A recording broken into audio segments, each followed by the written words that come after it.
sa Panginoon na nandito tayo sa kanyang bahay at nararamdaman natin yung presensya niya. Amen.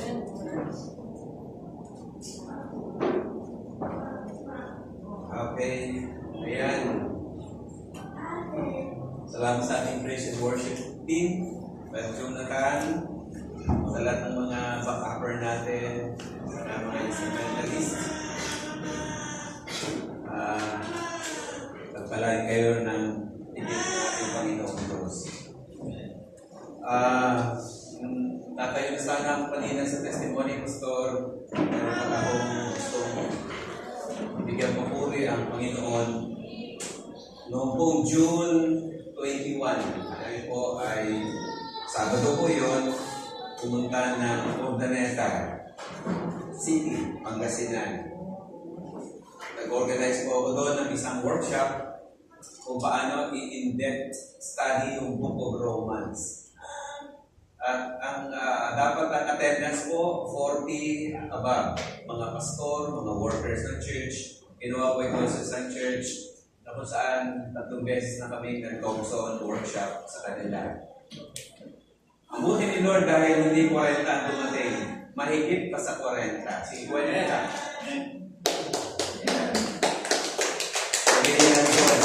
Pinadala po yun ni Lord. Ang registration po ay 300 pesos per participant. Ang buti ng Panginoon dahil ang gasolina, ang driver, ang sasakyan na ginamit, si Pastor Leo Orjales, na may kumparing buo, at taga rito lang din siya sa Green City. Siya po ay kumpare ko na writer at pastor, taga-Pasay. Siya po may-ari ng libro, siya may dala. Sabi niya, Pastor Johnny, organize mo na lang at ako magturo. Hindi mo matatapos yung chapter 16, kalahati lang ng libro. Ang aming natalakay na napakayaman ng Book of Romans. Siya po ang author ng Tuklasin 1, Tuklasin 2, and 3, and the Book of Santiago. Ginamit ko ito ng mga church planter noong 1980s and 1990s. Pastor Leo po, after workshop, alas 3, kami po ay yung registration, sabi niya, Pastor, ito po yung registration. Binigay sa atin, binayin ng sa food, lahat ng gastos. Sabi niya, Pastor, ito po ang sa iyo, share mo, ito man sa akin. That week po, ay magre-register ako ng sasakyan. 4,000 at least ang kailangan namin mag-asawa. Para may register si Blue Van. Sabi niyo, sobra pa sa 4,000 na binigay ni Lord. Amen? Napahuli pa yun. Napatuloy pa kami ng boneless na bangus. Sarap. At kaya napakabuti po talaga mga kapatid ng Lord, kita niya iiwan at pababayaan. Amen. Doon nagbumising ako ng alauna ng madaling araw, umalis kami ng alas 3 para mag-drive, pupunta ng Urdaneta at nakauwi kami nung gabi ng Saturday na yon. Anong oras kami? Alas 11 ng gabi. Pagod pero inspired. Amen? Well, gusto ko ipakita sa inyo itong picture na to ay Pastor Val. Sa Pastor Val. Magandang umaga po, Pastor Val. Pastor Ravevi. Yan. Salamat po sa inyong prayers at sa inyong paggabay dito sa amin sa church, sa KOTC. Gusto ko ipakita sa inyo yung picture na yan. Wow. Ano kaya ginagawa nung malaki ang kamay doon sa maliit ang kamay? Ganda na. Masahe. Minamasahe. Minamasahe. Sino ba po ang mayroong idea? Bakit po ginagano yung kamay ng baby, ng bata? Kino-comfort. Yan. Nakakonect dahil nakapatong yung kamay niya sa kamay ng nanay o kamay ng tatay. Kinakantahan siguro yan Pinakausap. Pinakausap. Opo. Para sa akin po, siguro Siguro habang-habang ng malaking kamay ang kamay ng baby, sinasabihan niya, anak, bilis-bilisan mong lumaki. Anak, lumaki ka na. Yan. Opo. So ngayong umaga po, ang topic po natin ay huli kasi yung linggo ngayon ng June. Kaya hayaan niyo sabihin ko ito na bye-bye June and hello July. Julie.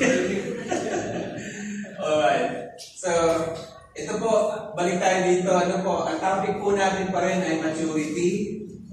Yung sa picture na yan ay pwedeng sabihin na ang prayer natin sa lahat. Ano po? Lahat. Pero ng lahat. Lahat tayong mag-mature. Mag-mature. Kasi ito po yung prayer natin kahit sa pamilya natin, ating mga anak, sila lahat mag-mature. Ano ba ang mga kausap ko? Mag-mature. No? Pero maturity po ay may process.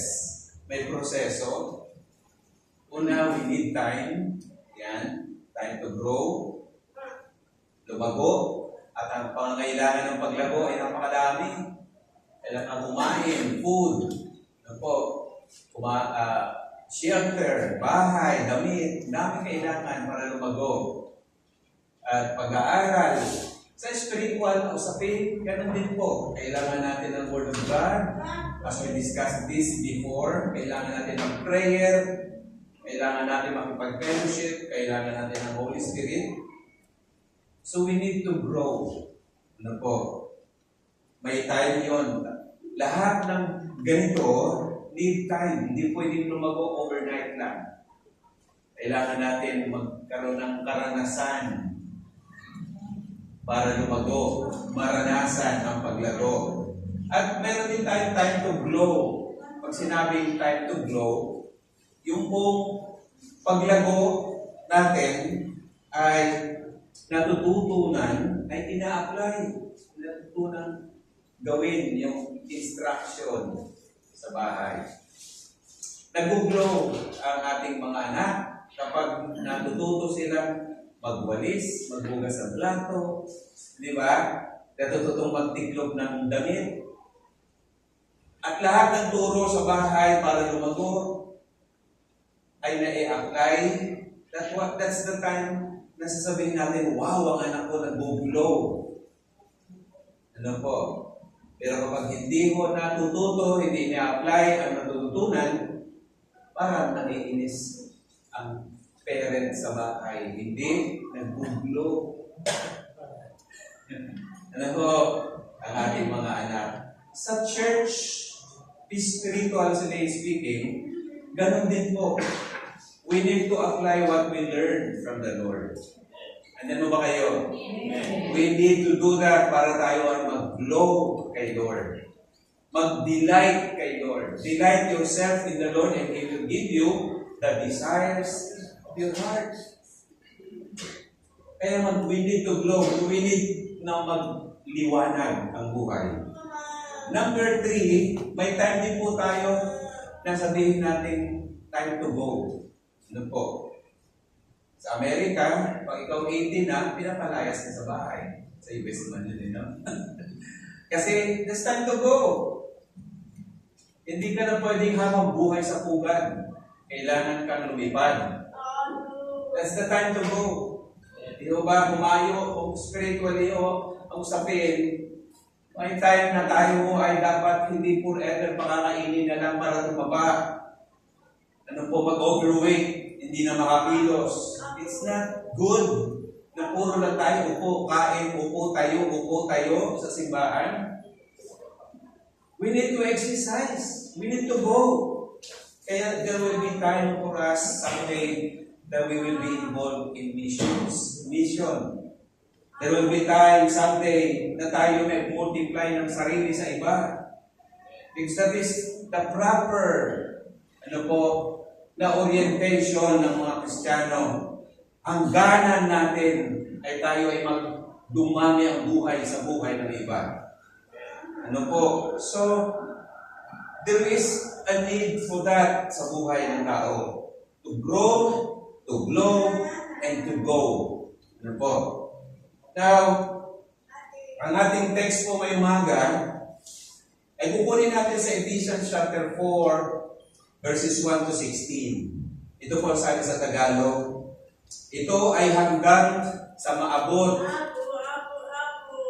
nating lahat ang pagkakaisa.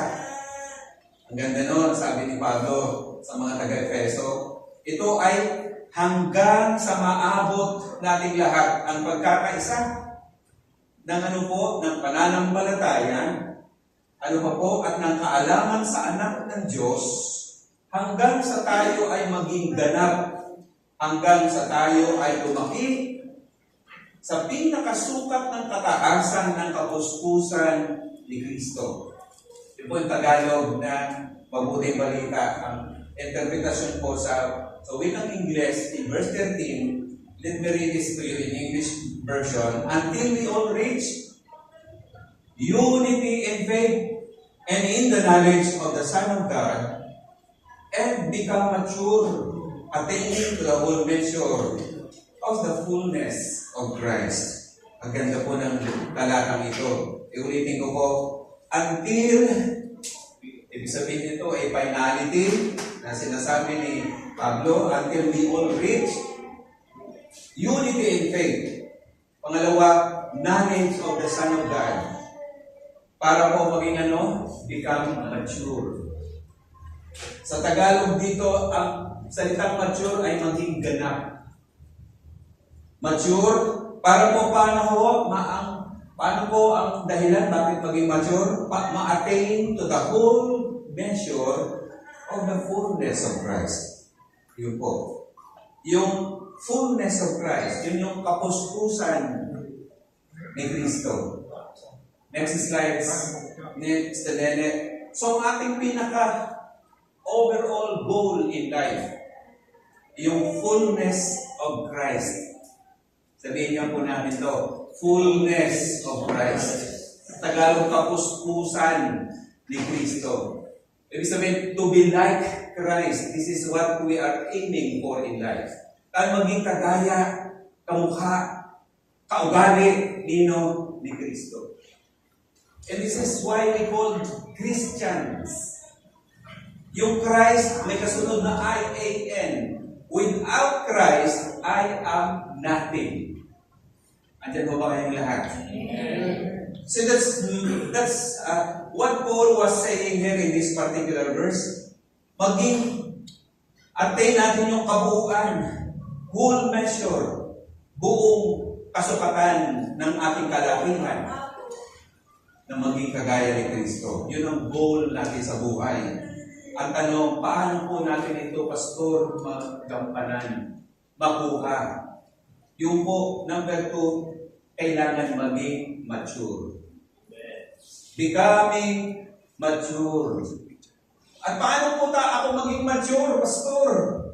Yung number 3, kailangan mong magkaroon ng full knowledge of the Son of God. Andiyan mo ba mga anak ng Diyos? Amen. So, proseso. Gusto mo maging kagaya ni Kristo, gusto mo ma-attain yung fullness of Christ, you must be able to become mature. And paano maging mature? Kailangan natin magkaroon ng full knowledge of the Son of God. Kaya nga tayo may discipleship, kaya nga tayo po mayroong pag-aaral sa Sunday School, tayo po mayroong tayo Bible study sa Jade. It's because that is what we are aiming for. To know Christ more. To have the full knowledge of the Lord more. So yun po ang kailangan para mag-mature. At paano po magkaroon ng full knowledge of the Son of God? Ang sabi diyan, until we all reach unity in faith. Kailangan tayo magkaroon ng nagkakaisa tayong mga mananampalataya. Ang problema ho talaga sa ngayon, sabog-sabog ang mga mananampalataya. Ang sabi ni Pablo sa mga taga-Efeso, you must to have unity in faith. And that's very true dito sa ating teksto ngayong umaga. Now, ang ating aim ngayong umaga, becoming mature. Paano maging ganap? Paano maging mature? Yung salitang ganap, ginamit ko sa Tagalog. Ang tanong, paano makita sa isang Kristiyano na siya ay nagmamature at siya ay nagiging ganap? Paano? This is the question that I'm throwing to you, mga kapatid. Ito pang topic natin, ang mensahe natin today. Paano makita sa isang Kristiyano na siya ay nagmamature o nagiging ganap? Paano? Ito po topic natin. Isa pa sa Selene. Yan. So, kailangan una, sama-sama tayo mag-pray sa Diyos na lahat tayo maging ganap, maging mature para po marating natin yung fullness of Christ. Are you there? Ano ba kayong lahat? Malinaw ba ang mensahe na gustong ipakiusap ng Diyos sa ating lahat mula sa sulat ni Pablo dito sa mga taga-Efeso na tayo maging mature, maging ganap? Ito pong salitang ganap, ang ganap o mature ay bukang bibig nating lahat sa pamilya. Kapag lumaki na ang boses ng inyong anak na lalaki, sasabihin na natin, ganap ka na anak na binata. Di ba? Pag lumaki ang boses, sino itong pangalan mo? Kailan lumaki ang boses mo? So, pag lumaki ang boses na anak natin lalaki, ganap ka ng binata. Sa mga babae naman, pag nagak na ng first time monthly period, sasabihin natin, ganap ka ng dalaga, anak. Di ba? Ganap ka ng dalaga. At kapag nag-graduate na yung anak mo sa kolehiyo, anong sasabihin natin? Ganap ka ng professional, anak. Tama ba po? Amen. Ganap. Sinasabi natin lagi yung ganap. Ito po yung salita na nararamdaman na naka-accomplish ka o narating mo yung full potential ng maturity sa buhay. Full, buo, natapos, naganap, naabot. Ganyan po ang nararamdaman. Kaya there's so many opportunity to celebrate because may kaganapan. Yung dream naging naganap. So napakaganda ang topic ito.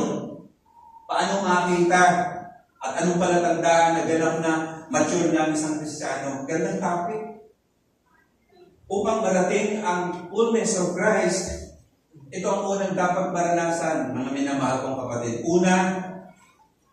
Unang-una ho, ang tao, ang Kristiyano, makitaan na siya po ay may ganap na Kristiyano is because marunong nang magpasan ng loob ng iba. Hello?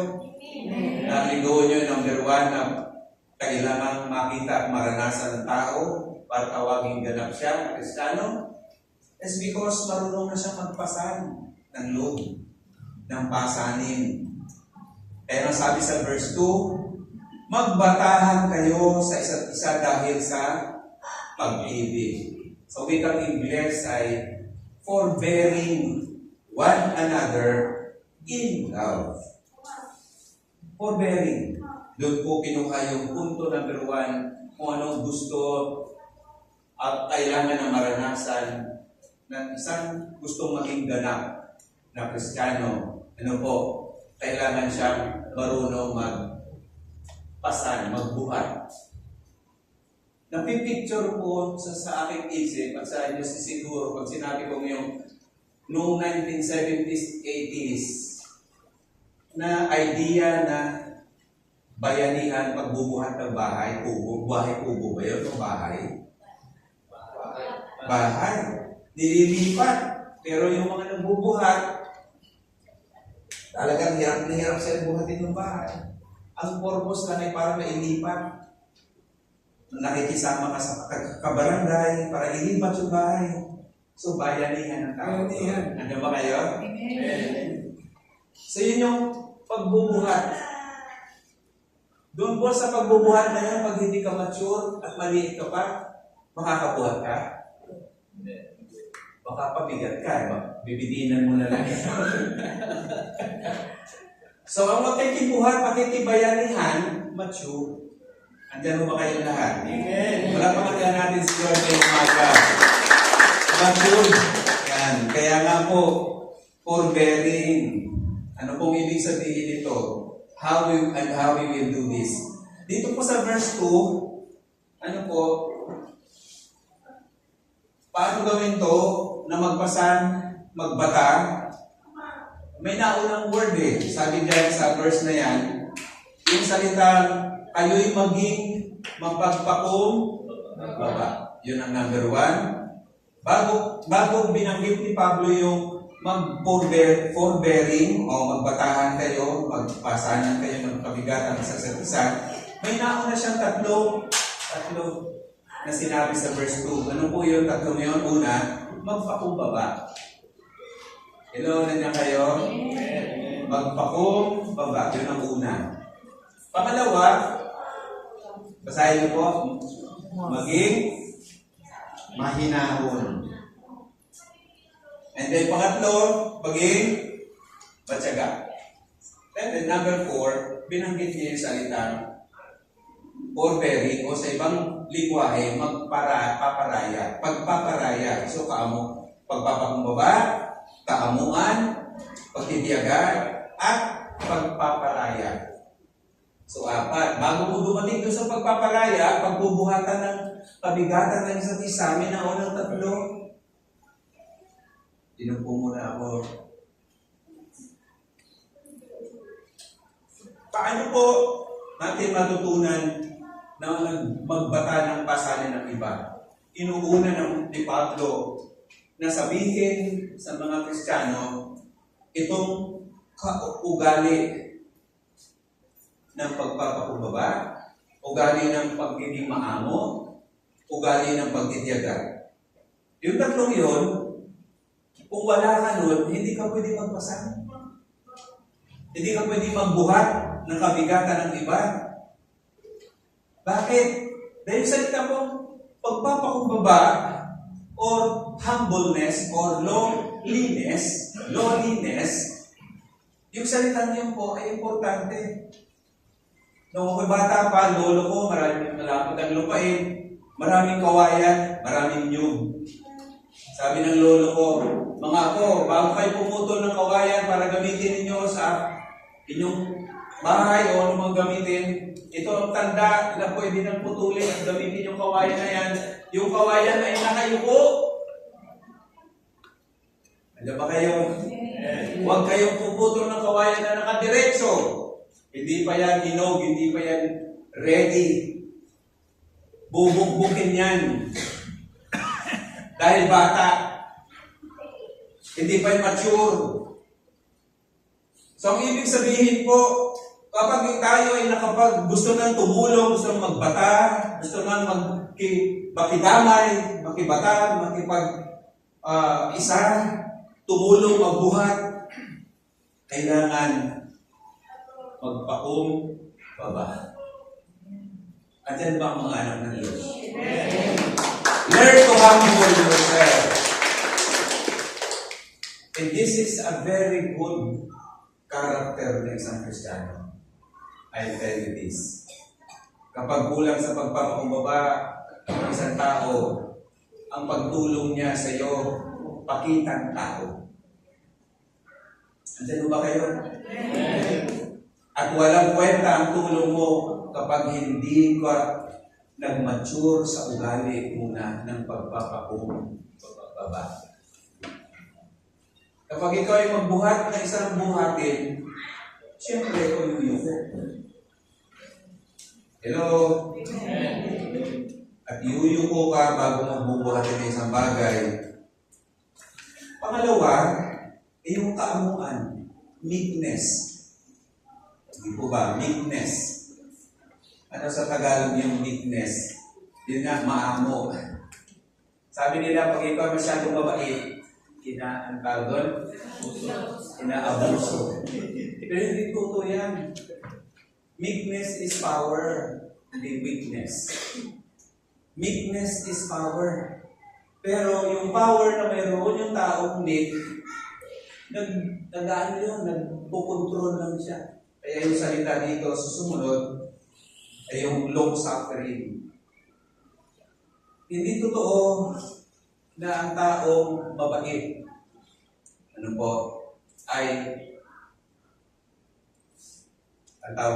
taong mabait ay may kahinaan. Hindi po. Ang taong maamo, dahil nakakayanan niyang kontrolin yung power niya, kaya siya naging maamo. Ang totoo, si Kristo ang pinakamaamo sa Bible. Pinaka-biggest person in the Bible is Christ. Second, si Moses. Christ has power. Sabi niya kay Pedro, isaklog mo yung iyong itak na tinaga mo sa tainga ng sundalo na humuli sa akin. Isaklog mo. Dahil kung gugustuhin ko, kapangyarihan na mayroon ako, magagawa ko ito. Kayang-kaya ko ito, ibig sabihin ni Jesus. Hindi na kita kailangan, hindi ka na kailangan ng taba. Nandiyan ba ang mga anak ng Diyos? Why? Because Jesus was so meek. He can control His power. May mga tao na may binigyan mo lang ng power na kaunti, hindi na makontrol yung power sa buhay. Tama ba ako? Gusto mo bang makilala ang tao? Bigyan mo ng power. Aabusuhin na niya, yan o kukontrolin niya yung power sa buhay niya. Kapag hindi niya na kaya makontrol ang power sa buhay niya, hindi good leader yan. Good leader yan pag nakukontrol niya. Pero pag hindi niya na kaya makontrol, nagbawala yan. Tama Tatay Wilmer? So magpumili po tayo ng ating lalakarang buhay sa mundong ito. Maging meek na tao. It doesn't mean na you are weak leader kapag meek ka sa buhay. Number 3, long suffering. Sabi doon, pagtitiyaga. So sabi ni Pablo sa mga taga-Efeso, para kayo matutong magpasan ng kabigatan ng bawat isa, kailangan magpakumbaba, kailangan maging maamo. Sabi niya, pangatlo, kailangan ka magkaroon ng pagtitiyaga. Long suffering. Salamat sa Diyos. Long suffering, meron ng asawa ko. 44 years na kaming nagsasama. Ayan. 44 years na. Pinagkatiyagaan niya ako. Sasuffer siya long. Sabi ni Pastor Dario kanina, 3 rings ang meron tayo. Totoo po yun. Engagement ring. Ano pa isa, Pastor? Wedding ring. At paguli, suffer ring. Suffer naman. Opo, pagkakasama. Long suffering. Opo. Pero yung long suffering natin, may predict akibat katapat. Kung long suffering ka sa tao, yung tao niya magiging long suffering sa'yo. Tama ba ako? Kung ano ang tinatanim mo, yung hindi naman nakaanihin mo. Ay, bakit ka doon nakasawa ko? Ay, bakit gano'n sikap sabihin? Kasi yun naman pinapakita mo. So, dapat lang sa'yo na umanin kung ano tinanim at hinagis mo. Pero kapag ikaw ay trying your best to understand people, and people will understand you too. Kung ano tinanim mo, yun ang iyong Amen. So, akala ho natin sa pagpabuhatan ng pasanin, tayo lang ang laging binubuhat. Lagi. Hindi ho. Matuto tayo magbuhat. Mag-mature. At kapag hindi, Ang gusto lang natin forever tayo magiging pabigat sa pamilya. Hindi yan ay normal. Kaya this church, kung gusto lang natin forever tayo pinapansin at pabigat sa church, hindi po yun ang gusto ng Lord.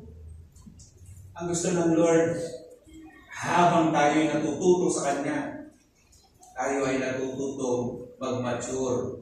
And ang maturity natin going to the fullness of Christ.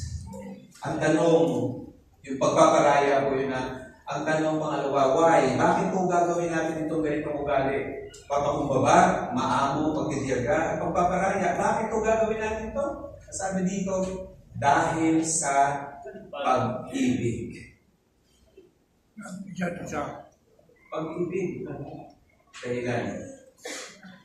At ang pag-ibig po ang maghahari. Pag-ibig, kaya ka dapat magpakumbaba. Pag-ibig, kaya dapat ka maging maamo. Pag-ibig, kaya ka dapat magtiyaga at magparaya. Pag-ibig ang dahilan. Kaya, in doing that, pinapasa natin. Kasi mature na tayo. Oo, amen. So, marunong pumasan ng kabigatan ng iba in the name of love. Dahil sa pag-ibig. Pangalawang punto, kasi hindi ako dapat tumagal. Pangalawang punto, sister, ayan na po. Ito ang makikita natin sa taong nagmamature para matanggap niya yung fullness of Christ. Kontento kung saan ka ipinuwesto na parte ng katawan ni Kristo para, sa kapayapaan. Ang tunay na gusto maging mature at maging karoon ng fullness of Christ ang buhay niya. Ang sabi nga po dito sa verse 3, pagsikapan ninyong panatilihin ang pagkakaisa ng Espiritu sa buklod ng kapayapaan. Ano ibig sabihin po nito? Ibig sabihin po, ang Espiritu ng Diyos ang naglagay at nagbigay ng talento sa atin kung anong parte tayo sa katawan ni Kristo para ito mabuo at maging matatag at maging malakas. Ang keyword po dito yung salitang magpabuklod. Magpabuklod. Ano po? Ibig sabihin ng magpabuklod, tayo po, katawan natin, nilikha ng Diyos. Right? Lagi po sinasabi ito, katawan natin, nilikha ng Diyos. Hindi tayong pumili, itong kamay niya, pinili niya siya maging kamay. Ang paa niya, pinili maging paa siya. Ang mata natin, hindi na yan pinili para maging mata siya sa body. Sinong naglikha na? Ang Diyos.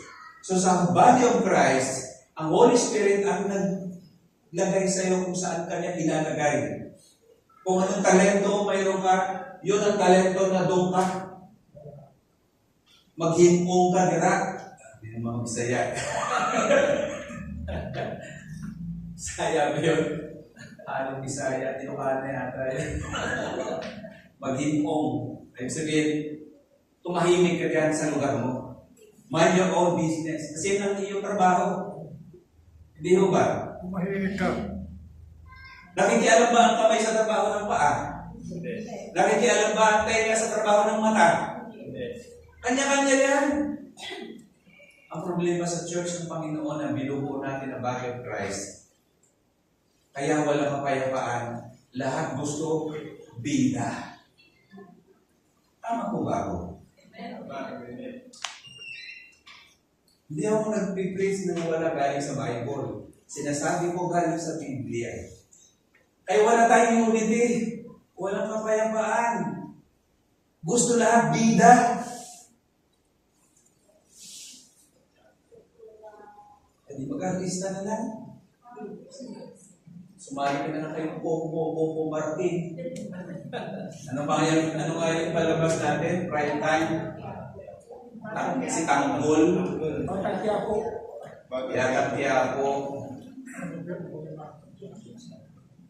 Ayaw magpabuklod. Ayaw manatili doon sa kanyang assign niya. Musician ka. Hindi sa music ka mag-focus. O ikaw supporter na simbahan, kausap ko isang pastor, The other night, dinate nila ako sa isang coffee shop. Taga-Lancaster, malaki ng gawain sa Lancaster. Graduate sila ng Thompson mag-asawa, gusto ko, i-train yung worker nila na 32 kataong worker. Sabi niya, Pastor, parang hindi ko nararamdaman na ako yung pastor eh. Hindi ko alam bakit ganito ang feeling ko, hindi ko alam na kung ako yung tinawag na magpastor. Kasi ako yung negosyante, gusto ko mag-support.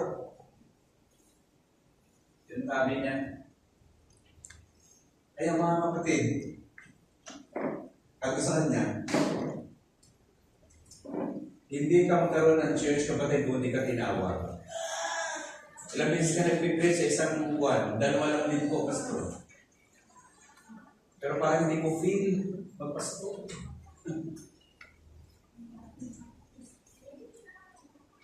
Meron silang head pastor, malaking church. Siya'y naguguluhan. Sabi ko, matured ka na tao, kapatid. Matured ka na worker ng Panginoon. Alam mo kung ano ang inaalam mo ng tawag sa iyo ng Diyos. Alam mo, nararamdaman mo yan kung tinawag ka o hindi. Tanong niya, pwede ba yung pastor 2?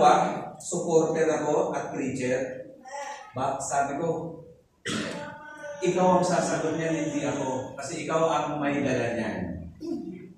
Hello? Kung ikaw ay taga-suporta o ikaw ay nag-preach. Pwede ba yun, pastor, doble?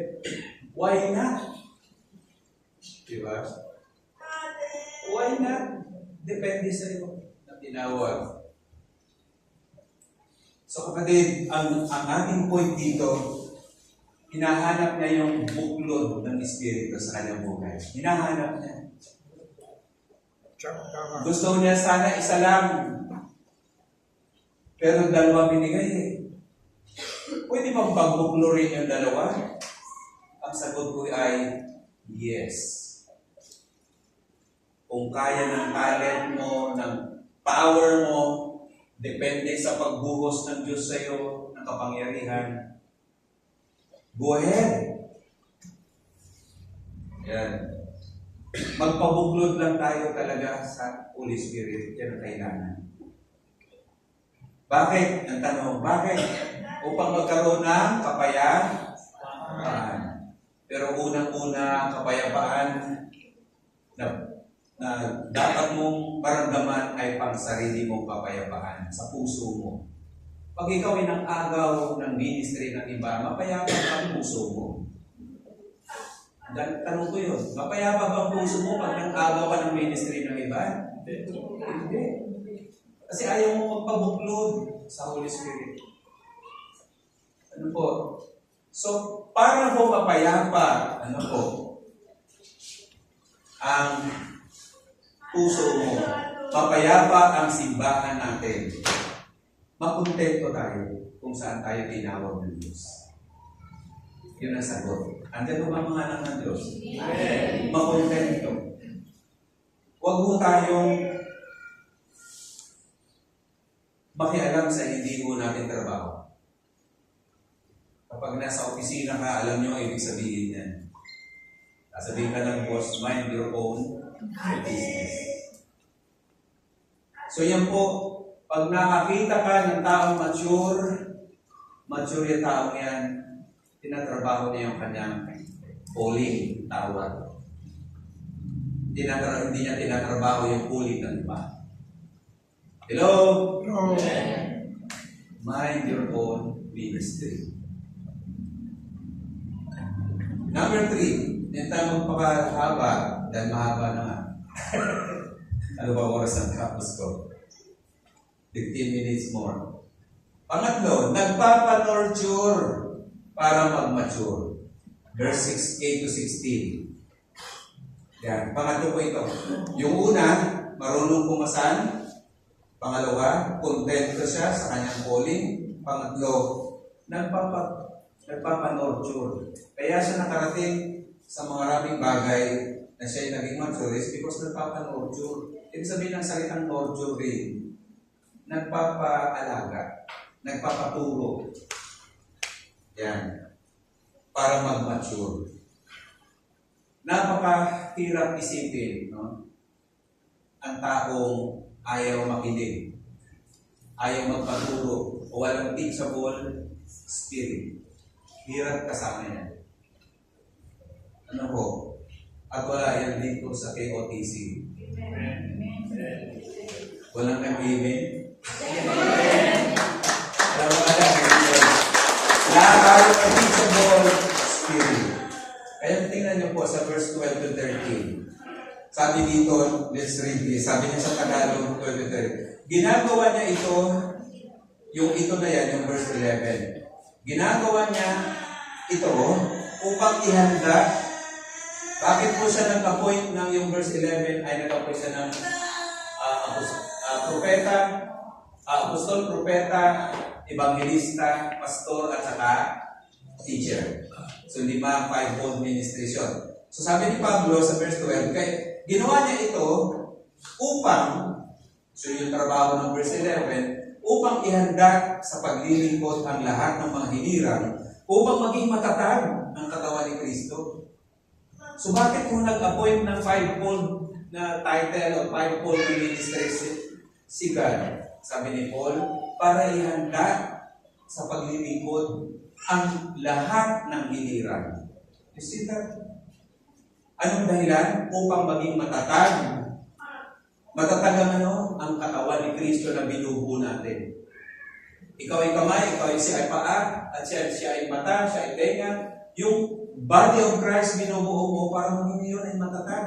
Ang simbahan, maging matatag. Yan. Tapos ang sabi dito, hanggang makarating tayo sa pagkakaisang pananampalataya ang pagkakilala sa anak ng Diyos at maging ganap ang ating pagkatao ayon sa pagiging ganap ni Kristo. You see, yung word na ganap, ilang beses inulit-ulit. So ito po yung dahilan. Ano po? Kaya tayo dapat magrespeto sa mga nagtuturo, nagtatiyagang turuan tayo. Nagtatiyagang tayo i-impute sa atin yung knowledge para sa anak ng Diyos. Para makilala natin ang lubos. Para maging ganap tayo ng may kaganapan ayon sa sukat with the whole measure. Ano po? Ng pagiging ganap ni Kristo. So, upang tayo po magkaroon ng nag-iisang pananampalataya, makilala sa anak ng Diyos ng lubos, maging ganap ang ating pagkatao. Maging mature tayo kay Kristo. Kaya magpaturo po tayo.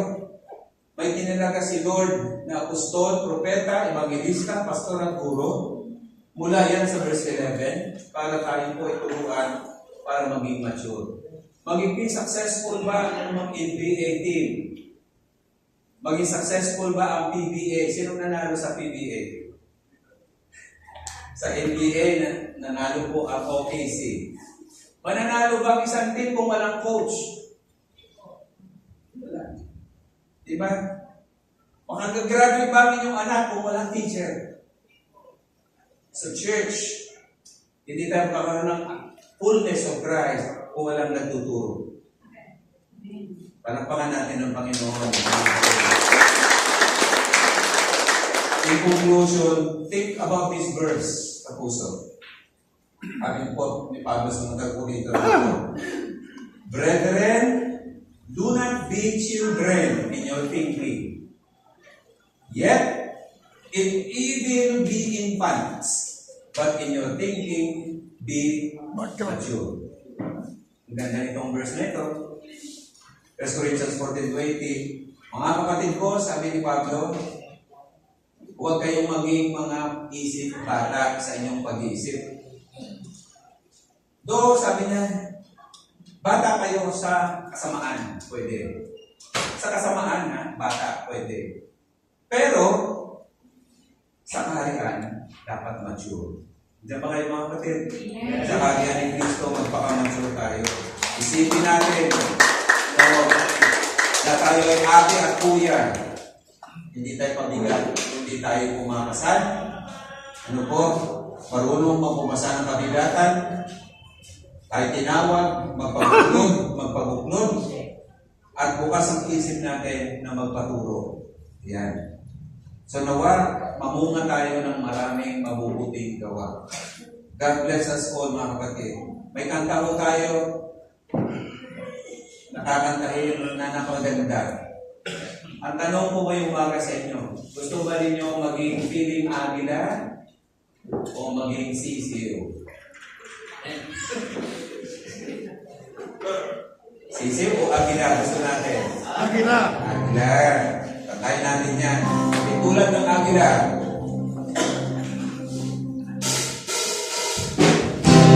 Ayaw mo na yan.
Kailan pa kayo kaya? Nagagala kayo?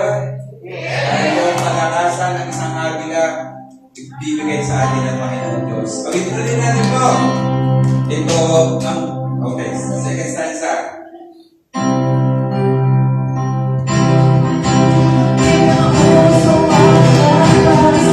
Inausong magpaslan.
Para magtagumpay ang buhay Kristiyano. At mansur. Hallelujah. Pag-ibig ang siyang bumuka sa ating puso at nagawang kasalanan nating kamay at siyang nagtulong sa ating liwanag sa dilim at pag-asa. Nag-ibig at ang siyang muklod natin di mapapawi kailan pa man sa puso't diwa. Tayo'y isa naman, kahit na tayo'y magkawalan. Pagkat ang Diyos natin sa pag-ibig, hallelujah, pagmamahal.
Hallelujah.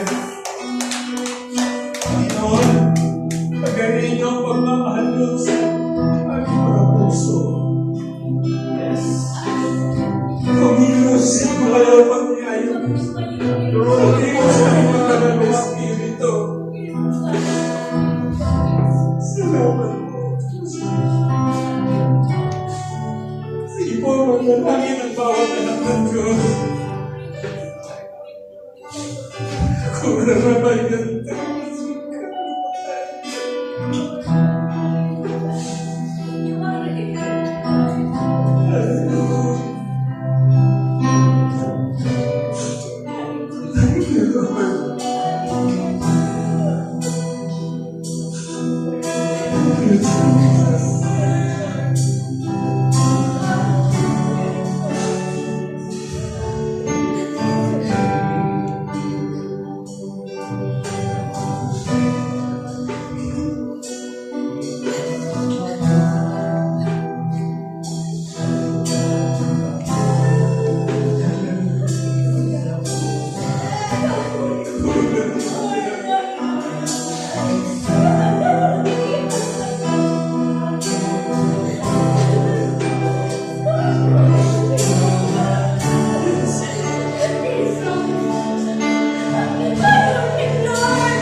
receive the Holy Spirit.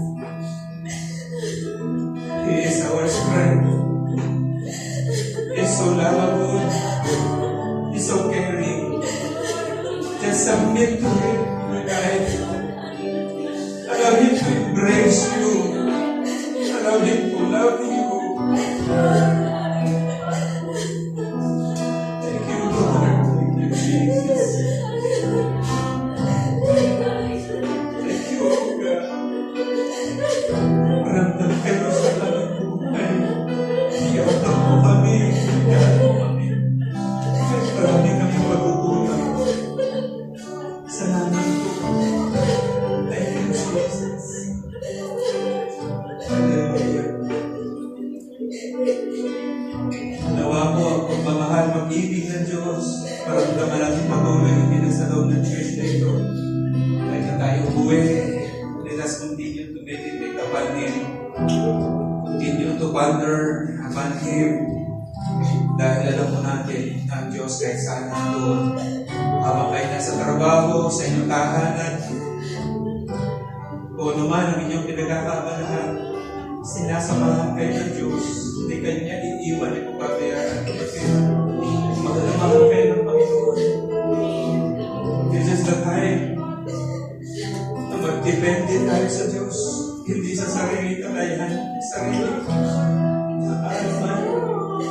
Ang Diyos lang po ang dapat natin sandigan ng buhay. Hindi niya tayo pagkukulangin, kapatid. Hallelujah. The Lord bless us all. You know, be seated po, mga kapatid.